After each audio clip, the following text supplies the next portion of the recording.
আজকে আমি চলে এসেছি তোমাদের সাথে একটা মাছের রেসিপি শেয়ার করতে, যেটা খেতে বেশ ভালোই লাগে। রেসিপিটার নাম আমার জানা নেই, তো টমেটো দিয়ে মাছের টকও বলা যেতে পারে। আর এখানে নিয়েছি আমি টমেটো, রসুন, শুকনো লঙ্কা, পাঁচফোড়ন আর ধনেপাতা। আর মাছগুলোকে ভালো করে লাল লাল করে ভেজে নিয়েছি।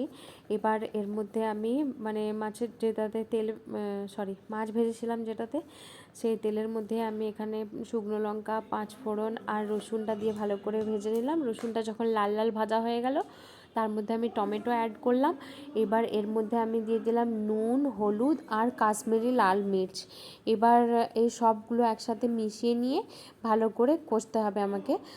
এবার যখনই আমার দেখলাম যে কষা হয়ে গেল, তার মধ্যে আমি কিছুটা পরিমাণে জল অ্যাড করে দিলাম। এবার জলটা যখন ফুটে উঠবে, তখন আমি সব মাছগুলো এর মধ্যে দিয়ে দিলাম। আর নামানোর আগে আমি কিছুটা ধনেপাতা দিলাম। ধনেপাতা দিয়ে একটু শুকনো শুকনো করে রাখি, বেশি ঝোল ঝোল করি না, এটা শুকনো শুকনো করে নামিয়ে নিতে হয়। তো এটা খেতে বেশ ভালো হয়, তোমরা অবশ্যই বাড়িতে ট্রাই